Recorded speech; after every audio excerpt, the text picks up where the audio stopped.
This is just the stuff I don't see on Reddit. I don't see the stuff mentioned on TikTok. I don't see the stuff mentioned anywhere on any forums. And I wish I knew, because when I was going in, no one told me this stuff. And so that's why I'm making this video, so you can learn more. You can have them. So too long, didn't read. You want the short summary. Pharmacy school is a good choice for those who want a stable career and just want a chill job. Caveat I would add is, if you are ambitious and super ambitious and you want to make like millions upon millions of dollars, I would recommend you choose a different field, because your 4 years are very limited. And third caveat is, if you are a pharmacy student and you still have a little bit of ambition like myself, all hope is not lost. I'll make a video on that some other time, but for now I'm just gonna keep it short and sweet and talk about pharmacy school in 2025. Okay, let's go ahead and get started. So I'm gonna go through pros and cons. So the first, I guess, real major con is that most pharmacists who graduate are super miserable. I will say that every single pharmacist I encounter in practice is not like this, but if you go to retail, if you go to Rite Aid, which is now closed, if you go to CVS, you go to Walgreens, you're gonna see this archetype of a pharmacist who is super. They are very upset, and usually what they want to do is they want to leave as soon as possible, and they will also tell you not to do pharmacy school. Second thing I want to point out, the debt is real. It's not a joke. You will end up probably 200K-ish in debt. One thing I wish someone told me before going into this is that it really depends on your interest loans too, like your student interest rate that you're getting it at, based on the Federal Reserve and stuff. I think coming in 2025, your interest rate is probably about 6 to 7, 8%.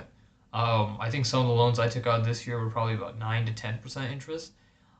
That's a lot. But I will also add, as a caveat, the way that the debt is structured, yes, you're paying interest on it every single day, but it's not on, the principal amount is not like 200K. You're going to get a bunch of small loans, and all of those are going to have varying percentages in terms of which interest rate they're going to have. And so because of that, you should really consider whether or not you're willing to take that risk.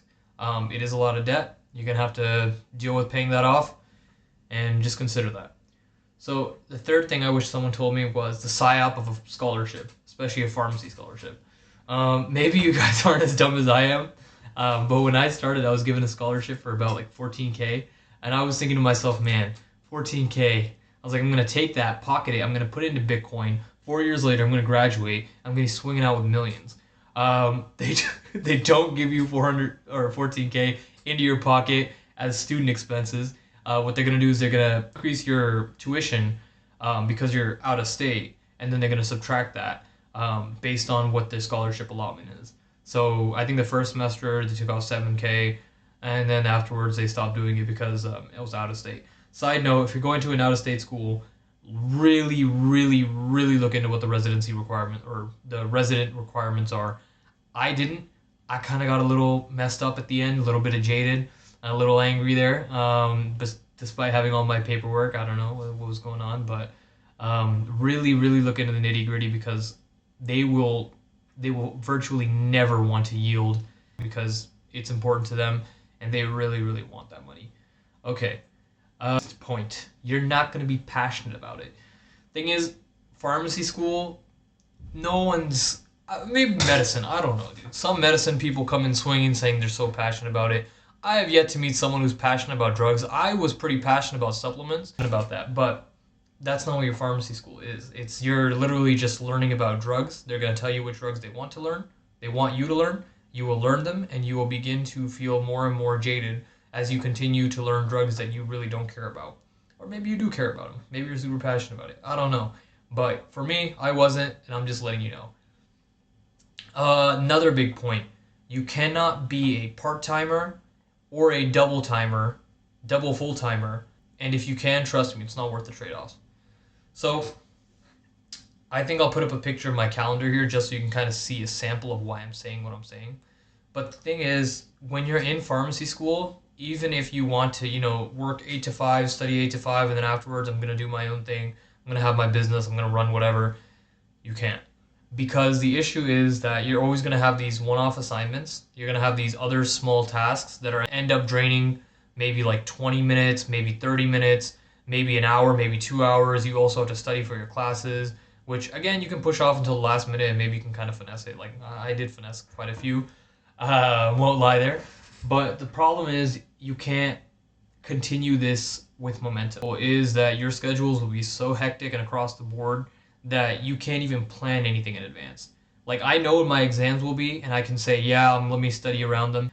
You don't know what stuff you'll have that week. For example, you might have an OSCE, you might have a different project that you have to take care of. You might have a group project. You might have to do a one-off thing with interprofessional education. It's hard to keep track of everything and still have a business on the side that you're going to run committed hours from like 6 to 8 or even 6 to 12. It's very difficult. 6 to 8 to 5. Even if you can, trust me, it's not worth it because you're going to risk your health. And you're going to be like, okay, yes, I can still manage my health. No, dude, you're going to have to skip workouts. You're going to have to start eating meals that are pre-cooked. And let's be honest, they're not going to be the most healthiest meals. You're going to risk your sleep. You're going to end up becoming a more broken down version of yourself. That's my personal view. But again, these are just my thoughts. Next bad point, the opportunity cost is super painful. Like it's 4 years you're not going to get back. Think about that. 4 years of your life that you will not get back, that you could put into something else and probably succeed. Sometimes you can put 4 years into a different opportunity and get a higher return. Again, I won't say that I know the opportunities that are going to be the highest leverage, but I will say if you are super ambitious, just keep this in mind. You probably already have the character traits. If you are super ambitious to do bigger things, it's going to take the same amount of work. The only difference is going to be the level of stress you have to endure. But keep that in mind. The workload, my final point, the workload isn't impossible. Same with medical school. It's not impossible. I've seen idiots. I've seen doctors that are idiots walk around. Like I'm pretty dumb and I've seen dumber people prescribe medications, and I've just wondered to myself, like, how did you get to this point? What did you do? It's not impossible, but what I would keep in mind is that you have to be willing to work. You can't just, walk in 30 minutes before an exam, even if you haven't seen the material, and say, I got this, it's on me, no worries, no pressure. That only happens in fantasy land. If you didn't look at the material, you're going to walk into that exam, you're going to fail, bro. I'm sorry. But you might get lucky once or twice, but eventually that stuff is going to catch up to you. You have to look at the material at some point. So just keep that in mind. Now that we talked about all the negatives, let's talk about the positives. So not all hope is lost. The people who are typically jaded are usually the same types that lack the knowledge or the opportunities within pharmacy for growth. Yeah, so people who are typically jaded in pharmacy are also the same people that don't know how to do anything else besides retail.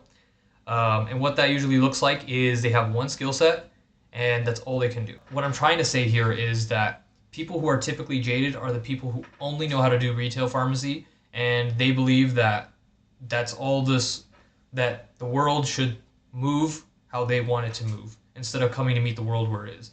I don't know if that makes sense. It's kind of weird to think about. But the point is, you got to upskill with the times. There's 100 different things you can do in your pharmacy career. Especially if you have skills, you'll always find a way. If you're good, you're good. If you want to remain stagnant, then you're going to end up eventually declining. So, next point I want to make. That is bad. But if I told you that you give me 4 years and pay me $200,000, and for the rest of your life, you will have a job that at minimum, you will be able to make $100,000. All of a sudden, that trade doesn't seem so bad because you're going to think to yourself, okay, these 4 years I'm in the negative. Next year I'm going to walk out, I'm going to have 100,000. Okay, 100,000. Okay, 100,000. But eventually, at one point, you're going to be able to pay off the debt and then continue to grow from there. It's a pretty simple way of thinking. If you're ambitious, you could obviously aim for more. This doesn't have to be it. But if you're someone who doesn't really know what they want to do, okay, let's not put it that way. But if you're someone who's really serious about pharmacy and you really want this, it's not a bad trade to make. Like when you think about it, 200K and 40 years, plus you get the ability to earn about 100K, and that's just me being generous. Realistically, some pharmacists, especially the ones I've met in California, a lot of them clear like 200K, and so it's like you can do that, but you just have to ask yourself, are you willing to do it? The next upside you will always be prestigious. Well, relative to your other non-medicine, other non-nurses, other non-PA counterparts. You're always going to have a white coat and you're going to own your own domain. One of the reasons I didn't want to go into PA school was because I didn't want to be second to a physician. I didn't want to take orders. I was like, man, I'm the man. I don't want to listen to these guys. But the point is that, with being a pharmacist, you have your own domain and you manage it. And it's prestigious as well. Like all of your friends and family are they're gonna look at that white coat and they're gonna think, wow, this is crazy. If you're someone who wants status quickly, relatively quickly, not a bad gig. Another positive point I want to say, you learn 1,000,001 adjacent skills that you can take to other opportunities if you don't want to do pharmacy anymore. So like, I'm going to take, for example, CPT codes and billing. You could always pivot to an admin role as well. I know a lot of pharmacists who are in admin roles and they love it. And it's all based on that learning of those million skills. Like you're going to learn about insurance, you're going to learn about genomics, but they are skills that other people will pay you for. So just keep that in mind. If you're someone who wants to build and be super skilled, this is not a bad career path to go down to because you will get that exposure to 101 different avenues. Okay, and now I'm going to try to end this video short.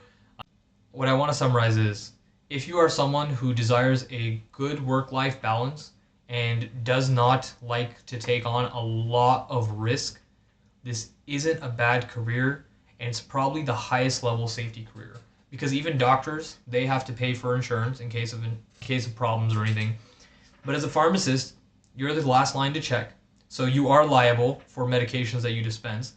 But, and big caveat, like being a physician and stuff, there's always a chance you can get sued. There's always a chance that someone might come back to you. Even nurses, man, my heart goes out to nurses because, dude, they are under the microscope when it comes to like errors and stuff. Pharmacists, yes, but you kind of get away with stuff. I'm not saying go out there and make 100 errors. I'm just saying relative to like the other counterparts, it's a little bit more safe. So for hyper ambitious people, and all you want to do is make money, there are 1,000,001 ways to make money. Don't box yourself in. Don't think you have to go to pharmacy school to become rich. You can do 100 other things and still become successful. And if you don't know, that's just you not learning enough. You can go out and you can learn more, and there's 101 things that you can learn. That's what I would say. Now, for those who are, I guess, super ambitious and in pharmacy school, don't panic. There's still ways within pharmacy to become successful, to become super rich, to become wealthy, and to have a good life. So I wouldn't panic about that. And finally, if you're just someone who wants to make money, who wants to have good work-life balance, who wants to chill, who doesn't want to have to deal with too much stress, pharmacy is a super good career. Like, again, it's going to go down a little bit first. Healthcare is honestly just going through a rough patch right now. Things might get worse before they get good again, but again, it's not a bad career. I would super recommend it to someone who wants to play safe.